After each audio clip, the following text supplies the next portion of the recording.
But it was costing us around $100,000 to take a recruit from nothing through their training program, and not just the academy training and all that. And it took us about 8 to 10 months to get somebody from zero to hero, if you want to call it, 10 months. What we found was that amount of money, take it back and put it into salaries and retain those people. That's right. Not only did we retain the people financially, but here's the thing you cannot replace. You cannot replace this. It's the experience you gain. It's the knowledge you gain of the job.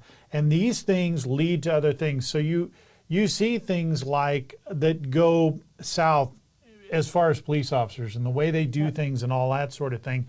And a lot of it, you'll hear that it goes back to training. Well, a lot of it too goes back to you didn't have knowledgeable people to teach the younger people how to do it. Look, I've done this before. You don't want to do that, or there's a better way to do this, or whatever.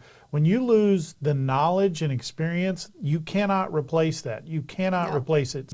If you went back and looked at, and we'll use the sheriff's office as an example, and you looked at the amount of money that was spent bringing these people through training, all the money you spent on them, uniforms and all that, every single thing you spend money on, and they're here for a year and then they waltz off and go to Kansas City or wherever the case may be. Exactly right.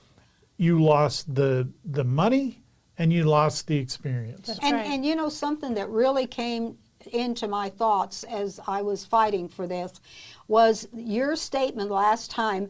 That just got me when you were talking about your husband and the saving those people's lives.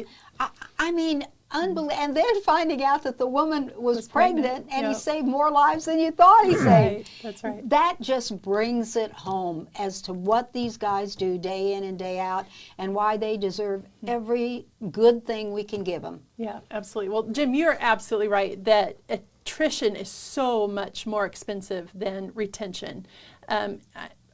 That's been a lesson we've learned since way back when, and I don't know why so many organizations forget that.